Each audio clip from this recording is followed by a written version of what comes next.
My name is Leora Penhaligon, and I'm 65 years old. People call me composed, maybe even formidable. Though the truth is simpler, I've lived long enough to know that dignity is a kind of armor you build yourself. I used to direct credit risk portfolios, thousands of decisions weighed by numbers and conscience. After my husband passed, I traded balance sheets for community grants and neighborhood gardens. Still, the habit of measuring risk never left me. Even tonight, I could feel it pulsing beneath the surface of our family dinner, like a current waiting to spark. Cassia's house shimmered with candlelight and calculation.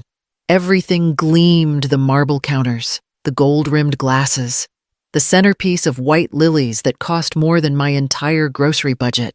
She'd built her world the way she built her event business. Flawless on the outside, fragile underneath. I'd been proud once, watching her rise from modest beginnings. Tonight, I just hoped she'd remember where she came from. Mom, she called as I entered, balancing a bottle of Merlot wrapped in silver ribbon. Your early good Victor's about to arrive. Her smile was bright enough to hide the tension threading her voice. My son-in-law, Leif, hovered behind her, straightening the napkins again. The table was set for 8. Then I saw it, an extra chair at the head. I stopped in the doorway. You added a place. Oh, that. Cassia brushed a non-existent crumb from her sleeve. It's for Leif's father. You know, since he's joining us this year. For years I've sat there. Sweetheart, I tried to keep my voice light. It's just a chair. But it's the one your father and I used to share. Cassia glanced at the gleaming cutlery, her lips tightening. Mom, please, don't start traditions right when we're trying to impress someone. The front door opened, letting in a gust of cold air and the scent of cologne. Victor Arden stepped in tall, silver-haired, immaculate, in a navy suit that seemed allergic to warmth. He'd always looked at me like I was an unfinished project. Happy holidays, I said. He nodded. Leora. Cassia fluttered around him, taking his coat, laughing too loudly. When she turned back, her eyes darted to the head of the table. Mom, she said quietly, could you move Dad's father should sit there? He's the guest of honor. Her words landed like a quiet slap. Cassia, that chair's not about honor. It's about family. Please, she whispered, her smile stiffening as Victor approached. Don't make this awkward. Leif shifted uneasily. Mara and Ellis peeked from the hallway, still in their holiday sweaters, the reindeer lights blinking on their chests. I felt my throat tighten. The room seemed smaller, every breath heavy with unspoken debts. I'll stay where I am, I said. Cassia's eyes flashed with something I hadn't seen since her teenage years. Embarrassment sharpened into anger. Just move, Mom.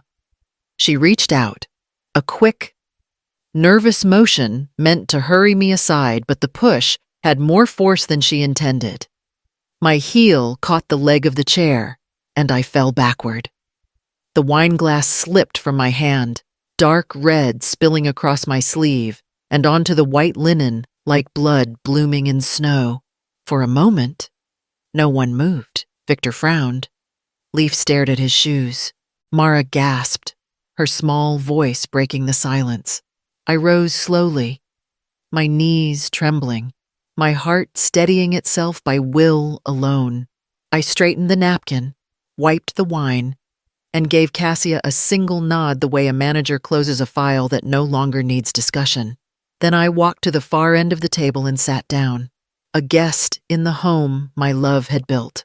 No one spoke for the rest of dinner. Silverware clicked, the clock ticked, and the lights shimmered across crystal as if mocking the quiet. When the last plate was cleared, I slipped on my coat and stepped into the cold night. The air smelled of pine and sea salt from the riverfront. Sharp and cleansing. Somewhere inside me, something long dormant solidified. Love. Yes, but love must have limits, or it stops meaning anything at all. and by the time I reached my car, I already knew I wouldn't sleep tonight. The bathroom light buzzed softly above me, too bright for the quiet it tried to contain. I turned the faucet, watching the thin stream of water spread the stain on my sleeve into a pink haze before it disappeared down the drain. The wine had left its mark, but it wasn't what I was trying to wash away. The mirror reflected a woman I almost didn't recognize, hair slightly undone, lipstick faded, eyes steady only because they refused to tremble. Near my wrist, beneath the rolled fabric, the faint white scar caught the light. It had been there for 40 years. The result of a tray of hot plates slipping during one of my double shifts at the old diner downtown. I'd been 25 then, working 2 jobs to pay off our first mortgage, serving families who looked like the one that had just pushed me from my own table. You never let shame decide the next move. My husband had told me the night I came home from the hospital with that burn wrapped in gauze. It had been our private law ever since, steady, simple, and true. I breathed out slowly, turning off the tap. The sound of laughter from the dining room filtered faintly through the door, tinny and forced, as if everyone was pretending the air hadn't just cracked in two. I dabbed my sleeve with paper towels until the fabric no longer bled. When I opened the door, no one met my eyes. Cassia was slicing pie for Victor, the perfect hostess. Her smile lacquered over panic. "I'm heading out," I said quietly. No one stopped me. Outside, Savannah's December air met me like a steadying hand, cool, damp, threaded with the scent of the river and wood smoke. The cobblestones glistened under strings of white lights, stretching from balcony to balcony. The night was beautiful in a way that made the earlier ugliness seem even more deliberate, almost rehearsed. I walked slowly to the car, heels tapping a rhythm that steadied my heartbeat. My mind, as it always did in crisis, began organizing itself the way I once organized risk reports. Assets clarity, independence, memory, liabilities, illusion, nostalgia, pride. As I drove home, the tires hissed over wet pavement. Christmas lights blurred through the windshield, streaks of red and gold. I whispered to the empty car, "You built that table. Leora, you can balance it again." The words felt like an oath, not a consolation. My townhouse sat on the corner of Whitaker Street, a narrow brick home with magnolia trees guarding the front steps. Inside, warmth lingered from the old radiator's hum and the faint aroma of lavender polish. The house was smaller than the one I'd shared with my husband, but it breathed honesty. The hallway was lined with framed photographs, Cassia at 6, gap-toothed and barefoot in the garden, Cassia at 17, clutching her college acceptance letter, the 3 of us at Tybee Beach, laughing at a gull stealing our sandwiches. I paused at the last picture, my husband's arm draped across my shoulder. I touched the glass. "You'd have known what to say tonight," I murmured, in the kitchen. The clock ticked past 9. I hung my coat, folded the stained sleeve inward, and sat at the small oak table where I managed the foundation's paperwork. A single drawer held everything that mattered more than apologies or tears. I opened it. Inside were neatly labeled files, community grant ledgers, foundation charter, and one folder marked Family Trust. Beneath it, a small keyring gleamed under the lamplight. The tag engraved Foundation and Family Trust. I ran my thumb over the metal, feeling its cool certainty. These were the instruments that had secured Cassia's business, the safeguards meant to protect her future. Now they were the same levers that could remind her where that future came from. The house was silent, except for the slow ticking of the clock and the faint hum of the city beyond the shutters. I laid the keyring flat on the table beside the folded sleeve and watched a drop of wine, dark and patient, slide down the cuff before drying into the fabric. It looked almost deliberate, like a signature waiting to be read. The cedar drawer slid open with the quiet sigh of old wood. Inside, the order was unmistakable folders arranged by color, tabs labeled in the steady handwriting that once organized million-dollar portfolios, trust deeds, discretionary draw riders, co-signed guarantees. Every document had its place. Every line a promise or protection. I ran my fingers along the edges until I reached the one marked Arden Atelier Events, Cassia's company. I sat down, the lamp's yellow light folding around the papers like a small stage. My pen rested beside the notepad, though I hadn't planned to write. Old habits worked on their own. The rhythm of review had always calmed me. I began reading through the covenants, the same ones I'd drafted 6 years ago, when Cassia's business was still a fragile dream, stitched together with ambition and borrowed capital. I'd been proud then. Watching her stand tall at the ribbon-cutting ceremony, believing she understood that structure wasn't mistrust, it was love shaped into protection, Clause 3. 2 stared back at me in my own handwriting. Violation of conduct, undermining family stewardship, may trigger a 90-day suspension of funding at the discretion of the trustee. The ink had faded slightly, but the meaning hadn't. I picked up the phone and scrolled to Leland Cho, my attorney and old friend. The clock read 9:47 p.m. He'd probably be home, maybe already half asleep beside the fire. Still, I pressed call. He answered on the third ring, voice groggy but amused. Lyora, it's Christmas Eve. You never rest. Do you? Neither does accountability, I replied. He sighed. Should I assume this isn't about the Foundation's donation deadlines? No, it's about Cassia. That name was enough to wake him fully. What happened tonight? I said. She made a choice that voided respect. I told him what had unfolded at dinner, how the chair once shared by her father and me had become a symbol of something cheap and cruel. He listened without interruption, the way lawyers do when words need room to breathe. When I finished, he was silent for a long moment. Lyora, those clauses were for emergencies. Insolvency. Fraud. You wrote them to protect her from herself if the business went under, not for family quarrels. This wasn't a quarrel. Leland, my tone stayed calm, but the air between us shifted. It was a fracture in stewardship. If she can humiliate her mother for approval, she can misuse anything she touches, including trust capital. He hesitated. So what are you asking me to do? Activate the suspension clause. 90 days, pending behavioral review. All discretionary draws paused until further notice. I'll need you to notify Coastal Mutual of the audit. He exhaled slowly. You realize this will freeze her liquidity. She won't be able to pay staff, vendors. She'll survive. The company can operate on retained earnings. I've reviewed the statements. She has enough to learn the lesson without sinking. There was the faint sound of papers shifting on his end. You've already checked her balances, haven't you? I smiled despite myself. You taught me to stay informed. You're not punishing her, he said carefully, reading my silence.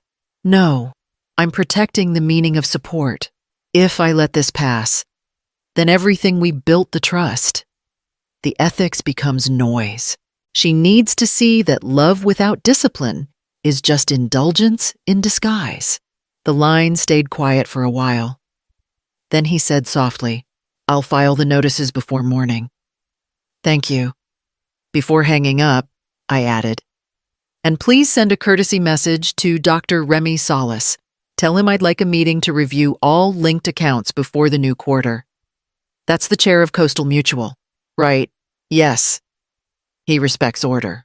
When the call ended, I returned the folders to their places. The cedar drawer closed with a quiet click, sealing what had begun. Outside, the street was still. I turned off the lamp, letting the room settle into darkness.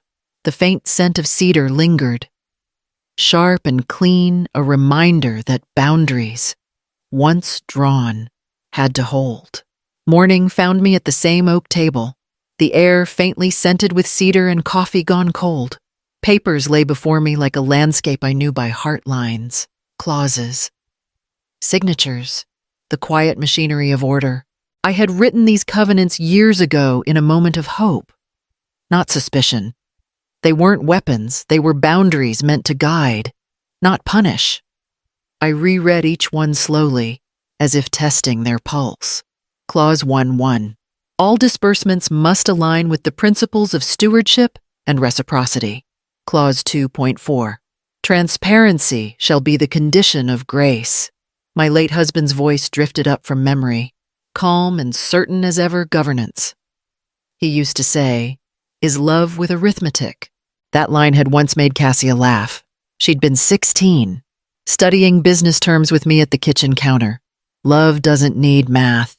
Mom, she'd said, grinning. I'd smiled back then, thinking she'd learn one day that affection without structure was like a roof without beams, beautiful until it collapsed. A soft ping from my laptop broke the silence. Leland had sent a message.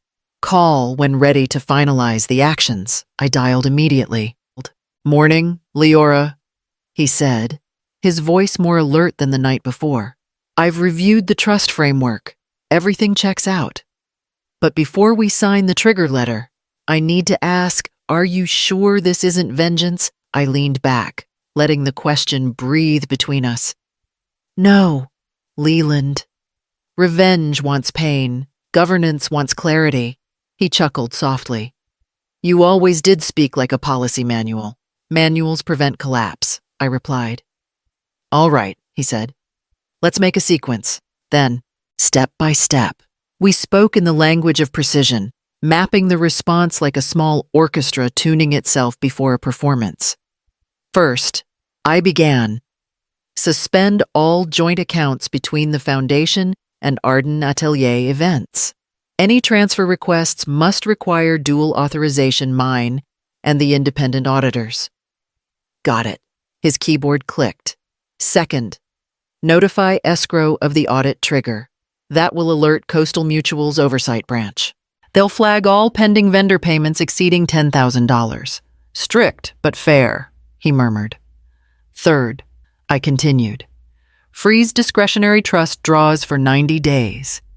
Exceptions only for payroll and basic operations. Understood. Fourth, require documentation for the next quarter's expenditure proof of purpose, proof of delivery, and proof of compliance. He hesitated before typing that line. That'll make her furious. You know, she'll confuse frustration with growth, I said quietly. That's common.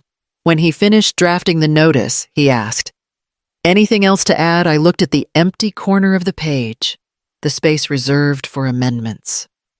My hand reached for a pen, and I wrote in ink darker than the printed clauses, Grace requires transparency. Leland read it aloud, his voice softer now. That's not a clause, that's philosophy. Then let it be both. I said. For a while, neither of us spoke. Outside my window, the morning light spilled across the magnolia branches, pale and forgiving.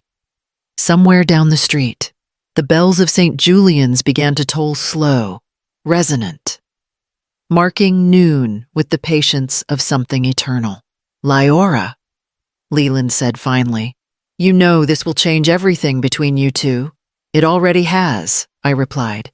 This just acknowledges it on paper. He sighed. A mix of resignation and respect. All right, I'll file the documents within the hour. Expect confirmations from Coastal by evening. Thank you, Leland. And Merry Christmas.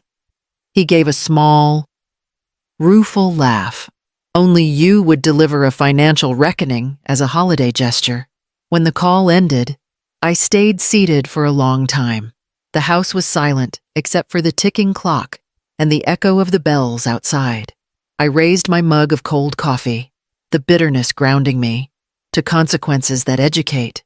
I whispered, then I drank, feeling the warmth return not from the cup, but from certainty itself. The house was quiet enough to hear the soft creak of its own settling bones. Outside, Savannah's fog thickened against the windows, silver and soft, turning the world beyond my porch into a watercolor of shadows. Midnight had a way of sharpening thought each minute a page, each breath an entry. The desk lamp burned low, its light carving a warm island in the sea of dark. I straightened the last folder, opened my laptop, and began what I'd always called the night ledger, the invisible record of choices that determined whether the next day began in order or chaos. The first email went to Coastal Mutual's risk desk. Subject line: routine review of co-signed accounts. No emotion, no elaboration, just the numbers. The account identifiers. The directive to proceed. Systems responded better to precision than apology. The second message, to Escrow Services Division, was shorter: activate audit provisions per Clause 9B of the Family Foundation Agreement. I reread it once before sending. The phrasing was dry, but the meaning behind it pulsed with intent.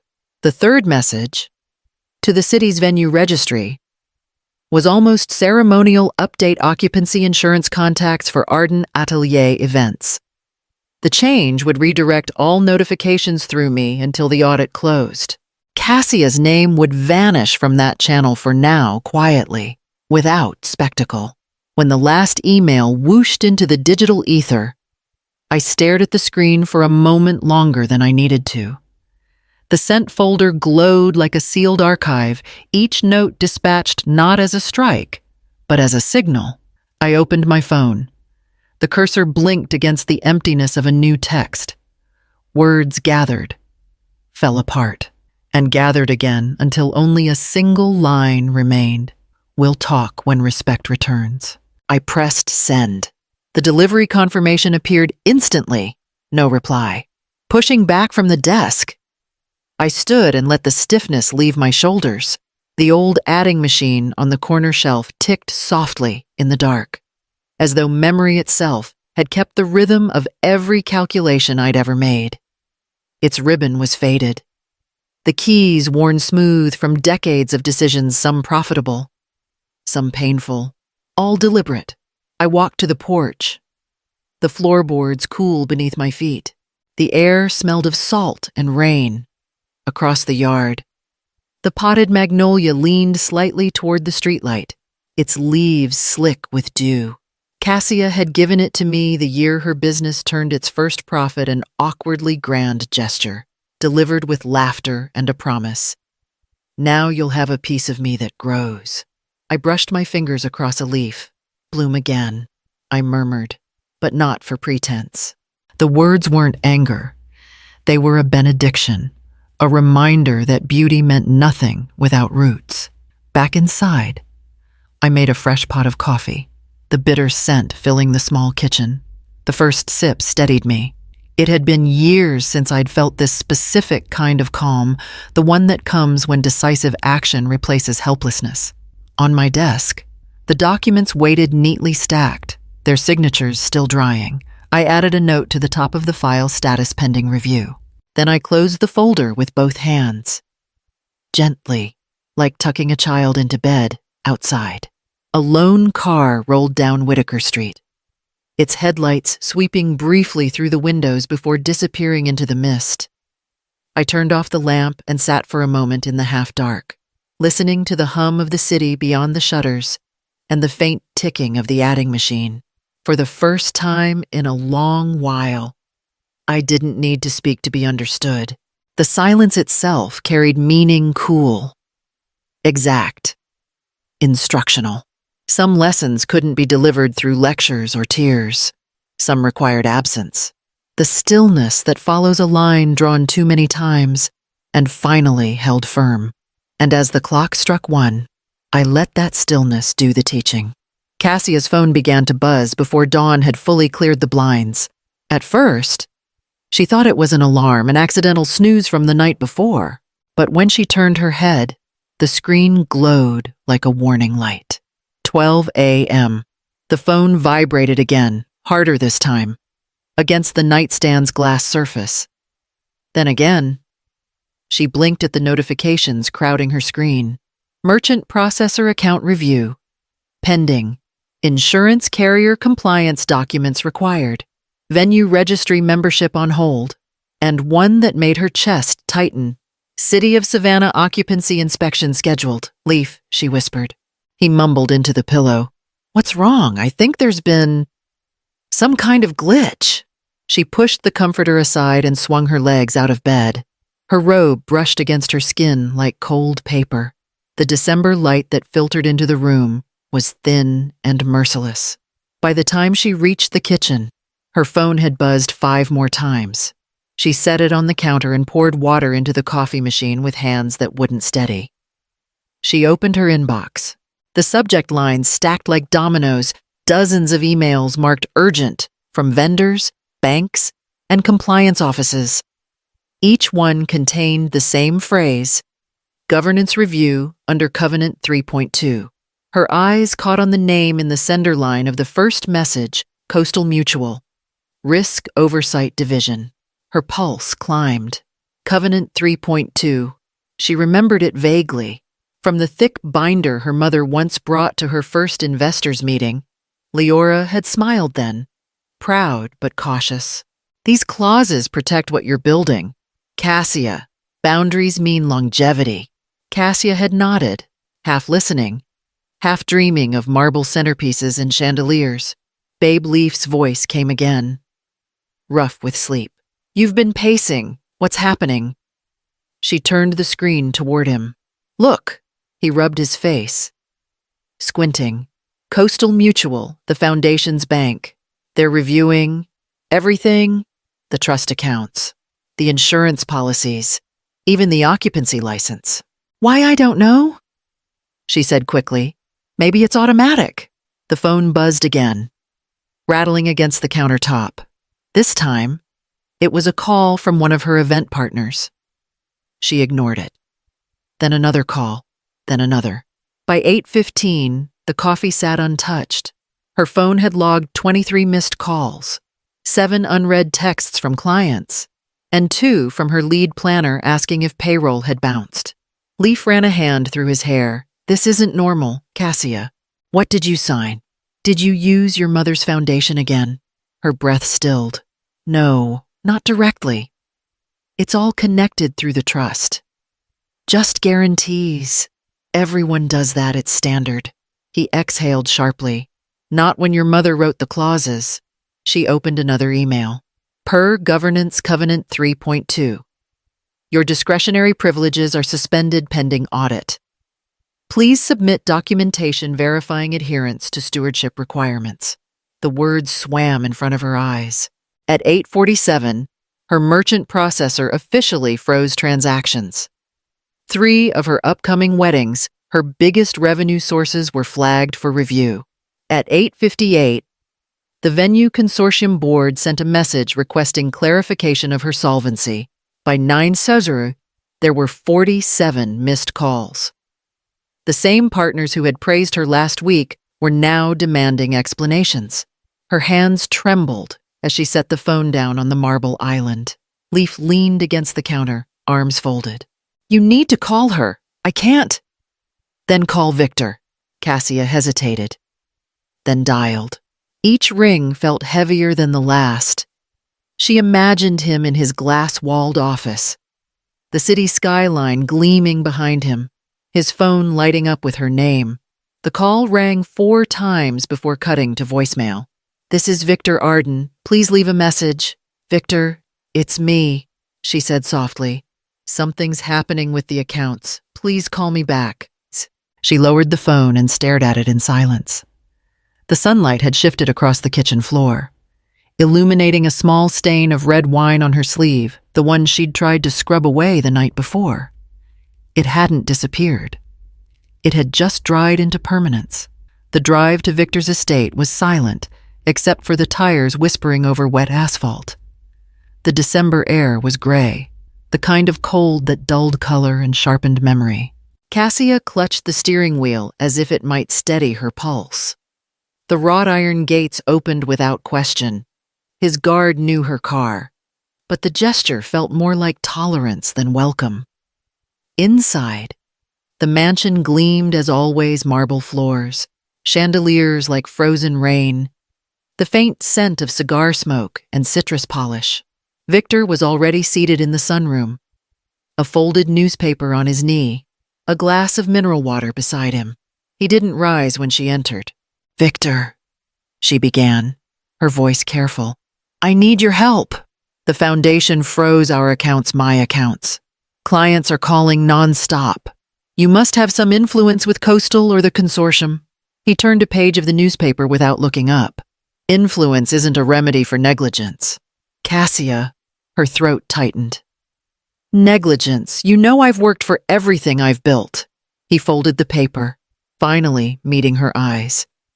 His tone was cool, almost paternal. "You've worked for appearances. There's a difference. That's unfair. It's arithmetic," he said simply. "Your company is funded by a trust you don't understand, built by a woman you've mistaken for an obstacle." Her heart thudded. "This isn't about my mother. It's about—" He interrupted softly. "You brought this on yourself. Dear, you can't inherit integrity. You either live it or you watch it dissolve." For a moment, the words didn't register. Then they landed with precision, cutting through her practiced poise. She swallowed the burn in her throat and nodded once, because tears would have been the final indignity. "Thank you for your time," she managed. Victor unfolded the newspaper again. "Good luck with the audit." Outside, the sky had dimmed to pewter. Her reflection in the car window looked fragile, almost translucent, like glass too thin to bear weight. She drove home in silence, the hum of the tires keeping pace with the ache behind her ribs. When she unlocked the door, the sound of laughter greeted her. Mara and Ellis were in the living room, surrounded by pillows and sheets draped across chairs and improvised fort. The kind of mess her mother would have smiled at and called creativity. "Mom, come see," Ellis said, waving from under a blanket roof. Cassia tried to smile. "It's wonderful, honey." Mara tugged her sleeve. "Grandma always sits right there when we make forts. Can she come later?" The name hit like a bruise she hadn't let heal. "She won't this year," Cassia said too quickly, too sharply. Both children froze. Ellis frowned. Mara looked down at the floor, twisting the corner of her blanket. "Okay," she whispered. The silence that followed was worse than any reprimand. Cassia knelt beside them, but the apology caught in her throat. "I'm sorry," she whispered at last. "I didn't mean—" But Mara had already crawled back into the fort, her small back turned toward the room. Cassia stood slowly, her chest tight. The kitchen counter was cluttered with unopened envelopes, vendor invoices, client reminders, bank statements. Each one felt heavier than paper had any right to be. She poured a glass of water, but her hands trembled too much to drink. The house, once filled with the sound of work calls and music, now felt hollow. The hum of the refrigerator was the only heartbeat left. Night settled outside, pressing its cold face against the windows. Cassia sat at the dining table, staring at her reflection in the glass pane, faintly distorted by the condensation. Leaf entered quietly, holding a stack of mail. "Cass," he said, setting it down. "We should just call her." She didn't look up, not until she apologizes. For what Cassia didn't answer, her throat tightened again. But not from anger this time, from the slow recognition that the woman she had pushed away had been holding the scaffolding all along, outside. The wind brushed against the house, and the paper fort rustled faintly, its fragile walls still standing, though no one sat inside. The conference room smelled faintly of paper, pine polish, and rain-soaked coats. A wall of frosted glass separated it from the rest of the public library, where muffled voices and the steady hum of computers formed a neutral kind of background. No home, no boardroom, no advantage, just silence. Leora placed 3 folders on the table. Covenant, audit, and Grace. The labels were written in her calm, slanted handwriting the same she had used on every trust document, every ledger that had carried the family name for 40 years. Leland Cho sat beside her, straight-backed and quiet, reviewing the summary sheets one more time. He'd insisted on attending, calling it a matter of protocol, though Leora knew he was there because she shouldn't have to face her daughter alone. "Do you think she'll come?" he asked gently. "She always comes when something feels like the end," Leora replied. The door swung open a few minutes later. Cassia entered in a rush of perfume and cold air. Her hair was pinned too tightly, her eyes red from lack of sleep. Leif followed close behind, carrying a worn briefcase that didn't seem to belong in his hands. "So, this is where you summon me now." Cassia's voice was sharp, brittle. "A public library, like we're strangers in mediation." "It's neutral ground," Leora said. "Fairness prefers plain walls." Cassia dropped into the chair across from her, the exhaustion etched into her every movement. "You've humiliated me. Do you have any idea what people are saying? Vendors are whispering that I'm under investigation. Coastal flagged my name. I can't even process payroll." Leora reached for the top folder and slid a document across the table. "You humiliated respect." "Cassia, I'm just reviewing the damage." Cassia stared at the document but didn't touch it. "Is this punishment supposed to make you feel righteous?" "It's not punishment," Leland said softly. "It's compliance. You agreed to every clause when the trust was established." Cassia turned on him. "I was 25. I didn't read every line Mother told me to sign and smile." "That's precisely why the covenants exist," Leora said, her tone still level. She opened the folder marked Covenant and found the page she'd marked with a green ribbon. "Clause 3.2. Read it aloud, please." Cassia hesitated, then took the paper with shaking hands. Her voice wavered as she read, "Behavior that publicly disrespects a trustee or compromises the family's stewardship shall result in immediate suspension of discretionary support until reviewed by counsel." She stopped, eyes glassy. "You wrote this for me." Leora folded her hands, for whoever needed reminding. Silence filled the small room. Outside, a librarian wheeled a cart past, the squeak of its wheels echoing faintly before fading away. Leif leaned forward. "So there's a path back?" "Yes," Leora said. "There's always a path back, but it doesn't start with apologies made for convenience. It starts with truth." Cassia looked up sharply. "Truth? You think I lied?" "I think," Leora said gently, "you built a life that required you to pretend. Pretend success, pretend certainty, pretend control.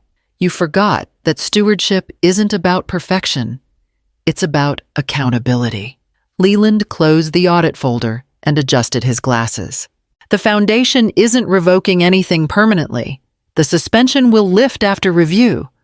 You'll submit updated reports, and the auditors will clear your accounts once compliance is verified. It's procedural." Cassia's voice broke. "And what about my reputation?" "Reputation is what others remember," Leora said. "Character is what survives when they stop remembering." Leif reached over, placing a hand on Cassia's trembling arm. "Maybe we can work through this," he said quietly. "Your mother isn't cutting you off. She's showing you how to build again." Cassia's eyes filled, but she didn't speak. The anger that had driven her into the room seemed to dissolve into a raw confusion. She pressed her palms against her temples, her breath shaky. Leora opened the last folder Grace and slid a single page across the table. It wasn't a clause, just a handwritten note. Cassia read the lines silently, then aloud. "Grace requires transparency." Her voice caught halfway through. "You wrote that too?" she asked. "Yes," Leora said, after I remembered what forgiveness costs. The clock on the wall ticked softly. Leland gathered the folders. Careful not to disturb the moment, Cassia wiped her eyes. "What if I can't fix everything?" "Then start with something honest." Lyora said. One truth is more stable than 100 excuses. For the first time that morning, Cassia met her mother's eyes not as adversary, not as child, but as someone finally seeing the ledger that love had been keeping all along. Outside, the rain had stopped. The library windows glowed faintly gold, and somewhere beyond them, the city exhaled into noon. The email from Coastal Mutual arrived just before noon, stamped with the finality of a court order. Audit concluded. Covenant 3.2. Enforced. The subject line glared from Cassia's screen like a brand. Her hand hovered above the mouse, hoping the words might rearrange themselves into something else. Something survivable. She clicked it open. The message was brief, cold, immaculately polite. Following completion of the governance review, all discretionary disbursements and guarantees remain suspended pending full verification of compliance. Please note that vendor notifications will automatically reflect this change. Cassia stared until the words blurred, her inbox refreshed, and a wave of new messages flooded in, vendors requesting clarification, clients demanding refunds, sponsors reconsidering their partnerships. Screenshots began to appear in her message threads from planners and coordinators she'd mentored for years, contracts marked canceled, event pages stamped under review, chat threads filled with sympathy and speculation. She scrolled faster, each image a small betrayal. The group chat from the Savannah Venue Guild, once filled with praise, now pulsed with pity. So sorry, Cass. Heard about the audit. Hope you're okay. Your mom always ran a tight ship. Guess the apple rolls far. Huh. Her vision tightened. The blood in her ears drowned out the room's silence. No, she whispered, shaking her head. No, no, no. The first sob tore through her throat without warning, raw and inelegant. She's ruined me. She gasped. My own mother, she's ruined me. Leaf stood at the doorway, still in his work shirt. The day's exhaustion etched into his face. He'd heard this storm brewing all week, the phones ringing, the credit lines freezing, the polite condolences disguised as curiosity. She didn't ruin us, he said quietly. She exposed us. Cassia turned on him, eyes red. Don't you dare take her side. I'm not. He moved closer, sitting on the arm of the couch. I'm taking the side of reality. We built this place on borrowed stability, Cass. Your mom's money, her clauses, her name. You thought the structure would hold because she never said no, because she trusted me no, he said softly, because she hoped you'd earn it before she had to prove you hadn't. Cassia's mouth opened, but the words failed her. The phone on the table lit up again, ring after ring, each one a reminder of something slipping through her hands. The screen tallied 47 missed calls, banks, insurers, clients, even friends whose concerns smelled like gossip. She let it ring until it stopped, the silence after each vibration heavier than before. Then she picked it up, looked at the number of messages again, and threw it across the room. It landed face down on the carpet. The buzzing finally muffled. Her breathing came in shallow bursts. She sank into the couch, curling forward, her hands pressed to her temples. I wish she'd just yelled, she whispered. I wish she'd called me names. Slammed doors, anything but this. Leaf rubbed his palms together slowly, the sound dry and weary. She doesn't yell, Cass. She audits. It's who she is. You know that. The air felt too still, as if the whole house had been stripped of warmth.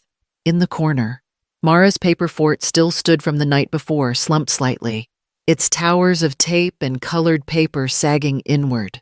Cassia's gaze fixed on it until the tears started again. Quiet this time. The kind that no longer asked to be comforted. Leaf stood, retrieved the phone, and placed it gently on the table beside her. You need to talk to her, he said. Not for the business, For you. Cassia didn't move. The unread messages pulsed on the screen, each one a call not from enemies, but from consequences finally catching up. She closed her eyes, and for the first time since the night of the dinner, she stopped fighting the silence. It was heavy, merciless, and impossibly honest, like truth-taking inventory. One loss at a time. The sky above Forsyth Park was pale blue, the kind that seemed to forgive everything beneath it. The fountain glimmered in the late morning sun, and the air carried the faint scent of magnolia leaves drying in winter. Leora sat on a bench near the bandstand, her scarf tucked neatly beneath her coat. She'd come early, as she always did when peace required patience. Mara and Ellis arrived together, holding a lopsided foil container between them. Their laughter reached her before their footsteps did. Grandma Ellis ran ahead, cheeks pink from the cold. We brought pie. Mara lifted the container proudly. Leftovers from Christmas dinner. Mom said we could share it with you today. Leora smiled. Leftover pie. That sounds like redemption on a plate. They settled around her on the bench, unwrapping the foil. The pie crust was cracked and uneven, the filling slightly sunken. Ellis reached for a plastic fork. Eager. Why didn't you come for dessert? Grandma Mara asked, her voice small but curious. Leora took a slow breath, slicing the pie into 3 imperfect pieces. I was still learning, she said. What kind of sweetness endures? Ellis grinned, already chewing. Even broken pieces taste good. Leora laughed softly. That's right. Darling, sweetness isn't perfection. It's persistence. They ate together quietly, the crumbs catching in the breeze. Families passed nearby, some pushing strollers, others holding coffee cups and cameras. Leora watched them with the detached fondness of someone who had once worked too hard to curate moments that should have simply been lived. When the last of the pie was gone, she reached into her satchel and pulled out 2 small notebooks, bound in blue and green linen. Their covers gleamed faintly in the light. What are those? Mara asked, wiping her fingers. They're for you, Leora said. I made them after a very long week. She handed the blue one to Mara, the green to Ellis. Each bore a small silver label on the front stewardship. Mara traced the word with her fingertip. It sounds like something from one of Mom's meetings. Leora smiled. It's older than any meeting. Stewardship means taking care of what's been trusted to you, your family, your kindness, your word. It's the opposite of ownership. Ownership says, this is mine. Stewardship says, this matters. Ellis flipped open his notebook. What do we write in it? 2 things, Leora said, adjusting her glasses. What you're grateful for and what you'll protect. Gratitude keeps the heart steady. Protection keeps it honest. The children nodded solemnly, as if she'd handed them keys instead of paper.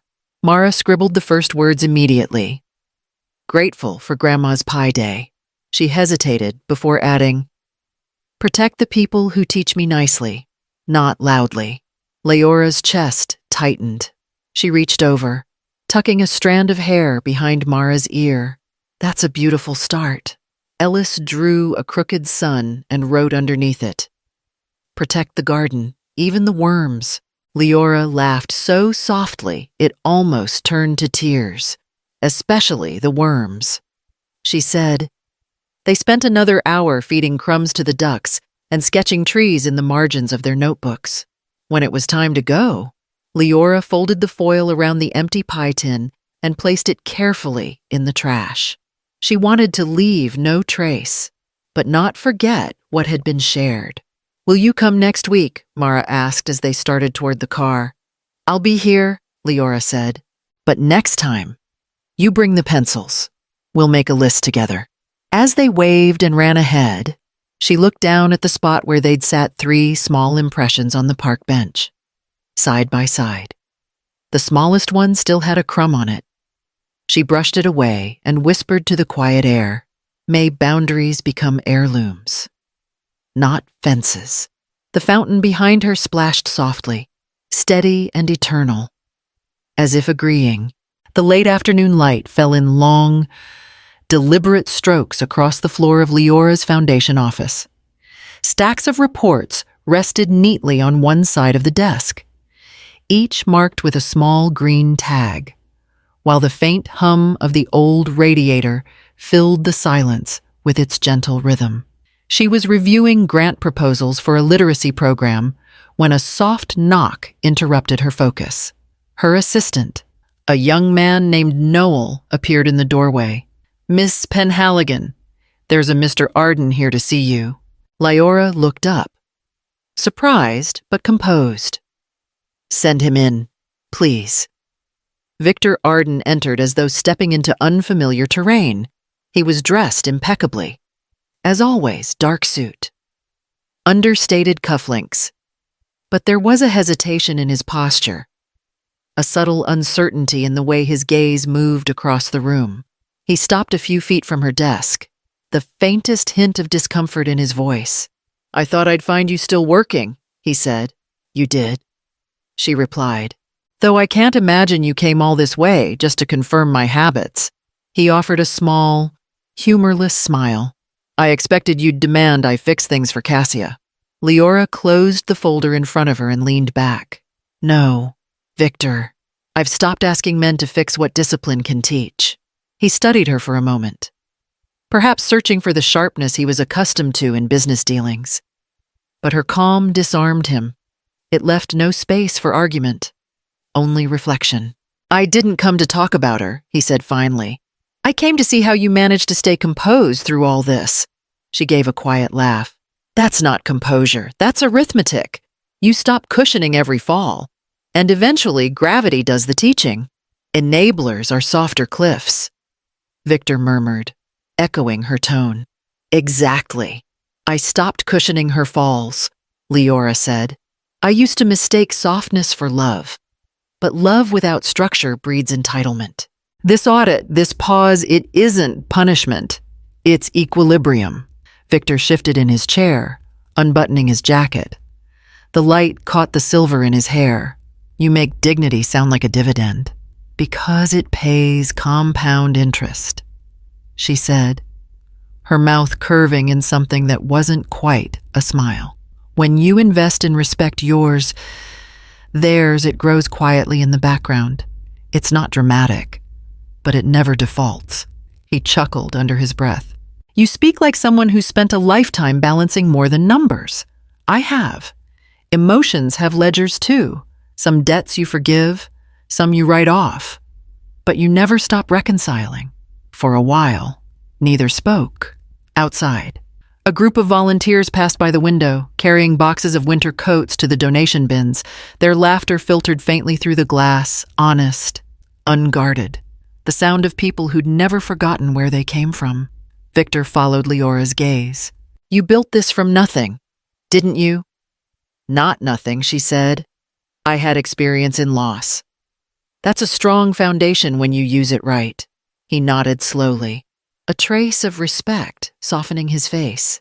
"Cassia doesn't realize how much of her world sits on your shoulders." "She will," Leora said, "eventually. When the noise quiets and she sees what silence was protecting." Victor stood, buttoning his jacket again. "You know, I've sat across from senators and CEOs, but I've never met anyone who made consequence sound almost merciful." Leora tilted her head. "Mercy isn't the absence of consequence. It's the grace that follows it." He paused at the doorway, his expression unreadable. "You've given me more to think about than I expected. I tend to do that," she said softly, returning to her folder. "It's a professional hazard." As Victor stepped out into the corridor, he looked back once through the glass partition. Leora had already returned to her work, steady and unbothered, the faintest outline of strength framed by the winter light. He left unsettled, not because she had challenged him, but because for the first time in years, He realized he genuinely respected a woman from the other side of power. And respect, he knew, was the one currency he'd never learned how to counterfeit. The winter wind followed Leif into the foundation office, carrying the faint scent of rain and something heavier unease. Leora looked up from her desk as he stood in the doorway, hat in hand, his expression careful, like a man crossing a bridge that might not hold. "Mrs. Penhaligon," he said softly, using her formal name for the first time in years. "Thank you for seeing me." She gestured toward the chair opposite her. "You don't need an appointment for honesty. Leif, sit." He obeyed, setting a thin folder on the table. The edges of the papers inside were worn, as if handled too often. "If I show you everything, every ledger, every invoice, even the private accounts, will you help her?" Leora studied him. He looked older than his years. The confidence that once came from easy charm replaced by a kind of sober humility. "I'll help her rebuild," she said, "not resume illusions. Those are different tasks." He nodded slowly. "Fair enough." She reached for a pen and turned a blank sheet of paper sideways, drawing a clean line down the middle. "There's only one route forward, and it's narrow." He watched as she wrote in her steady hand. 1. Transparency reports. Monthly. All income and expenditures submitted to Leland's office for 6 months. No omissions. No creative accounting. 2. Public acknowledgement. Family gathering. She will address what happened, not as humiliation, but as stewardship. The same guests who saw her lose her temper will see her take responsibility. Leif's shoulders sagged slightly, but he said nothing. 3.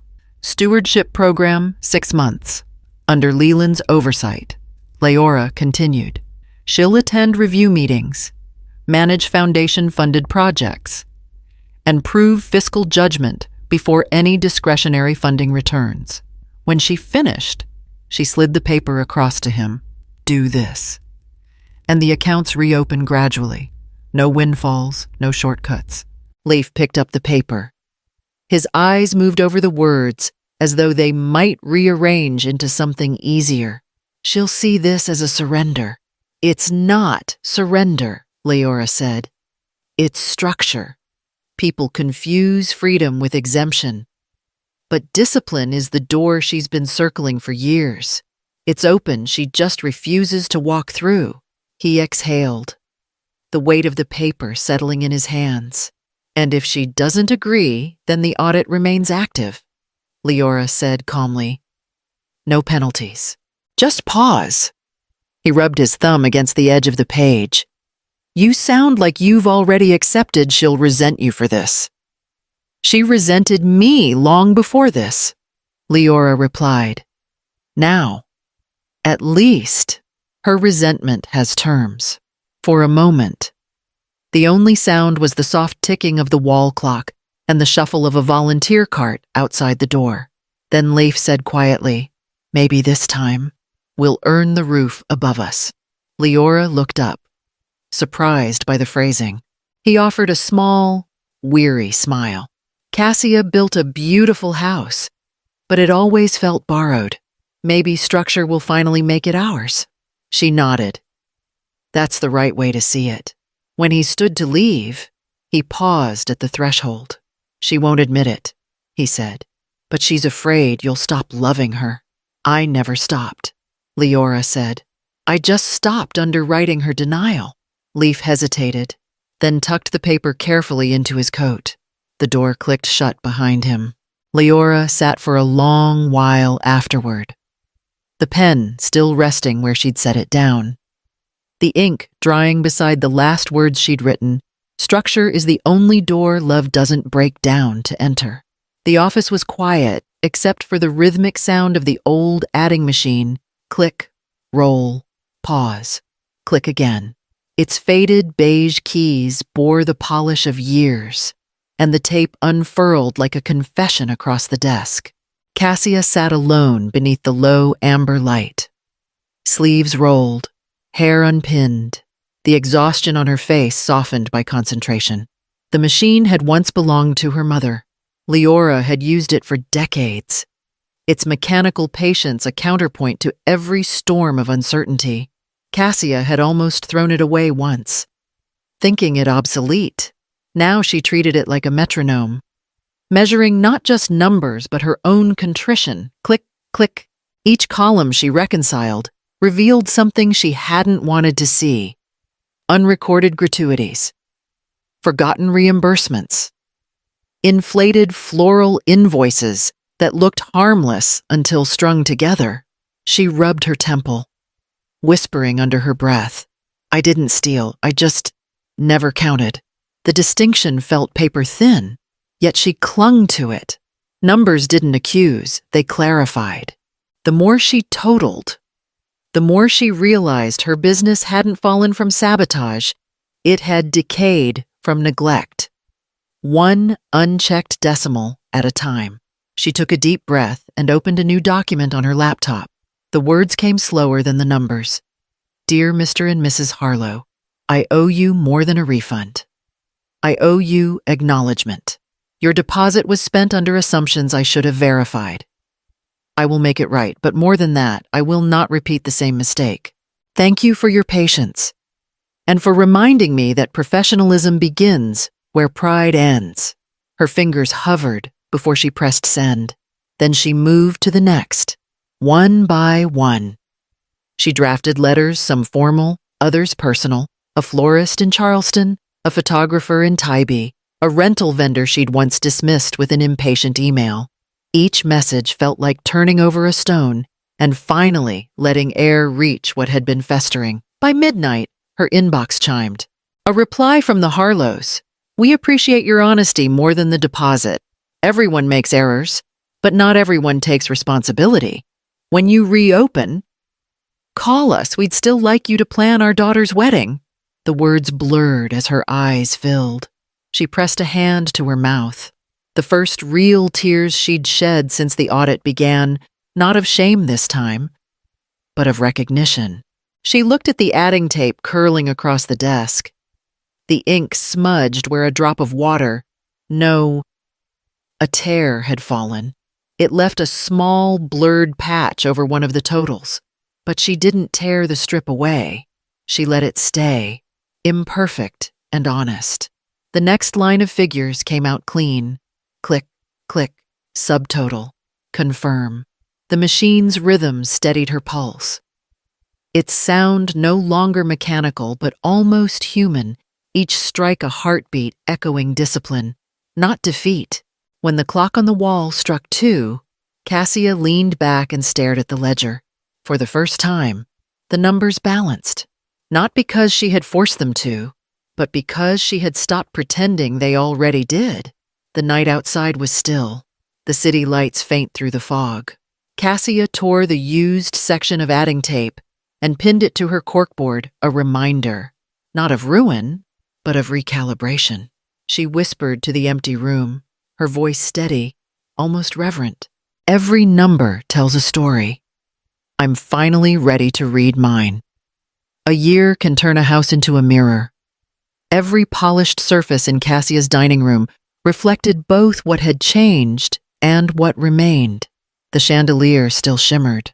The china still gleamed, but the air no longer smelled of performance. It smelled of cinnamon, pine, and something gentler humility. The table had been rearranged. No marble centerpiece, no towering bouquet of lilies, just a few branches of holly in a glass jar, simple and clean.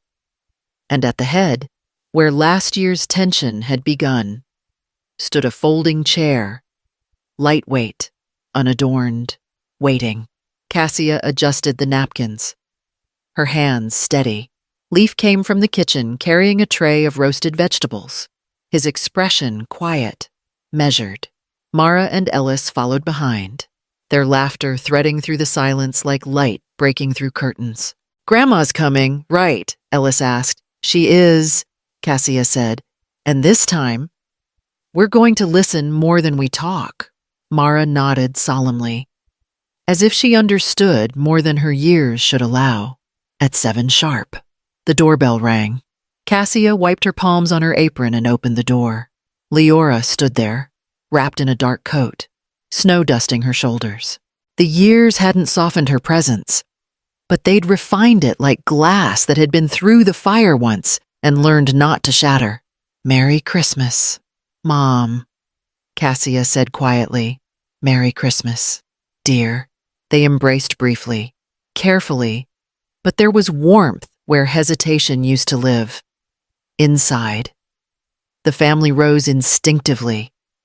Even Victor, standing near the window, gave a small nod of acknowledgement. The children ran to Leora, each grabbing a hand, pulling her toward the table. Cassia moved to the head, her heart thudding. The folding chair gleamed under the lights, a humble stand-in for everything she'd once tried to make grand.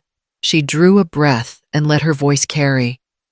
Not rehearsed this time, but real. "Last year," she began, "I took something that wasn't mine.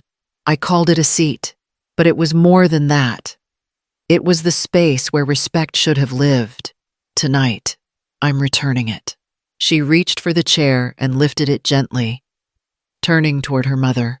"This seat is yours, if you still want it." The room held its breath. The only sound was the faint hiss of pine logs in the fireplace. Leora's eyes glistened as she looked at her daughter, not at the chair, but at the woman standing beside it. "You've already returned what mattered," she said softly.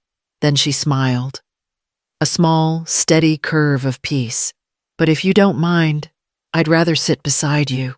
Cassia blinked, caught between relief and disbelief. "Beside me?" "Yes," Leora said, pulling the folding chair closer, placing it next to her daughter's seat. No head, no hierarchy, just family, sharing a table that finally holds. Cassia laughed quietly, almost shyly, and sat. Their hands brushed as they reached for the same serving spoon.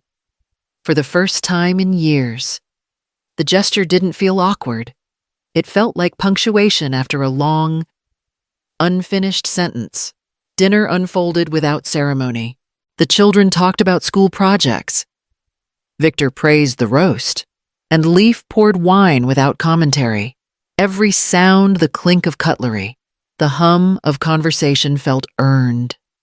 At the end of the meal, Mara stood on her chair and raised her cup of cider. "To Grandma and Mom," she announced, her small voice ringing clear. For fixing the table, laughter rippled around them. Leora glanced at Cassia, whose smile trembled with emotion. "Not fixing," Leora said softly. "Balancing." Cassia nodded. Together. The folding chair stayed where it was no longer a placeholder, but a reminder. It didn't matter who sat at the head anymore. What mattered was that every seat was chosen with intention. Every presence carried grace instead of expectation. And as the candles burned lower, Leora reached for her daughter's hand under the table. Their fingers intertwining naturally, an unspoken covenant renewed in the quiet rhythm of forgiveness. The conference room at the Penn Halligan Foundation felt warmer than Cassia remembered. The afternoon light slanted through the tall windows, soft and forgiving, touching the rows of books and the brass clock that had ticked through so many decisions before. On the polished table sat 2 identical folders, one labeled Addendum of Stewardship, the other Signatory Records. Cassia smoothed the front of her navy blouse, nerves fluttering like loose pages. Leora sat across from her, pen already uncapped, posture as steady as always. Between them, the air hummed with the quiet dignity of something being rebuilt, clause by clause. Leland Cho was there too, his reading glasses perched low as he reviewed the documents one final time. "Everything's in order," he said. "Once these are signed, the Foundation's discretionary accounts will reopen gradually, as agreed." Cassia nodded, her voice barely above a whisper. "I've read every line." "That's new," Leora said gently, and they both smiled in acknowledgement of progress. Not mockery, Leland gestured to the top page. Let's begin with the first clause. Cassia read aloud, her voice steadying with each word. All expenses exceeding $2,000 require dual authorization. Trustee and co-director sign-off. She looked up. That means you'll still see everything I approve. I will, Leora said, her tone matter-of-fact. Transparency is protection, not intrusion.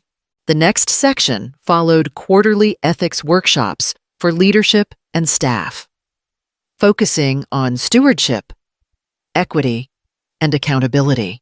Cassia signed her initials beside the clause, the pen trembling slightly. Ethics training, she said with a quiet exhale. I suppose that includes me. Especially you, Leora replied. Good leaders attend the lessons they expect others to learn. Leland turned the page. Final clause. Cassia read it carefully, this time without rushing. Public reporting of all donations and disbursements to ensure full visibility of philanthropic funds. She pressed her initials beside the final line, then leaned back. So every dollar has a witness. Every act of goodwill should, Leora said. Supervision isn't suspicion, Cassia. It's how love stays solvent. Cassia looked at her mother, eyes brightening in the late afternoon light. Then let's audit our hearts too, she said softly. Leora's lips curved in a small, tired smile. Quarterly, monthly, Cassia countered. They both laughed quietly. The sound fragile but real. Leland gathered the signed pages, aligning them with practiced precision. It's rare, he said, glancing between them, to see an audit end with affection. Then perhaps it wasn't an audit, Leora replied, capping her pen. It was an inheritance of better habits. When Leland left to file the papers, the room fell into a companionable silence. Outside, the faint hum of city life reached them, the distant clang of a streetcar, the soft call of a vendor. Cassia reached across the table, tracing the edge of her mother's folder. Do you think people can change through paperwork? She asked. Paper doesn't change people, Leora said. It just records the moment they decided to. Cassia folded her hands, exhaling a slow, contented breath. Then, this is mine. Leora nodded, her voice almost tender. Ours. They stood, and for the first time in years, their steps matched two women walking side by side through the same doorway, each carrying her own pen, but writing, finally, on the same page. Outside, the sun lingered on the foundation's front steps, bright enough to illuminate both of their shadows merging as they crossed the courtyard. Oversight, it seemed, could also be a kind of care measured, mutual, and enduring by April. Savannah had shaken off winter's chill. The trees outside Arden Atelier Events stretched into new green, and sunlight slipped through the front windows where Cassia once displayed elaborate floral arches. Now the window held something simpler, a sign that read, Revised Practices, Renewed Promise. Inside, the office hummed softly, fewer assistants than before, smaller client boards, but steadier rhythms. Cassia moved between desks with a clipboard, her heels quieter than they used to be. Each step felt deliberate, like she was rebuilding balance one motion at a time. Her first reform had been refunds every mishandled client. Every vendor owed clarity. No PR spin, no goodwill gesture, just plain acknowledgement. Some checks came back uncashed with short notes of forgiveness. Others disappeared into silence, and she let that be enough. The second change was training. Twice a week, she gathered her remaining staff in the small conference room. They reviewed case files and discussed what integrity looked like in the details emails returned. Quotes honored. Gratitude sent without waiting for payment. It wasn't glamorous, but it was real. One afternoon, A young woman in a pastel sundress walked through the door clutching a small binder. "You probably don't remember me," she said. "Emily Reyes. I canceled last spring," Cassia remembered. A bride left stranded by scheduling chaos and overpromising. "I do remember," she said softly. "You have every reason not to come back." Emily smiled faintly. "I came back because you owned your mistake. That's rare. I'd rather trust someone who's fallen than someone who pretends they never did." Cassia's throat tightened. "Then we'll make it right this time." In the back office, Mara and Ellis sat at a folding table, stamping envelopes. Each one sealed a thank you letter handwritten by Cassia herself. "Is this one for the flower lady?" Mara asked. "For Mrs. Hanley?" "Yes," Cassia said. She waited longer than she should have. Ellis pressed the next stamp with both hands, his tongue sticking out in concentration.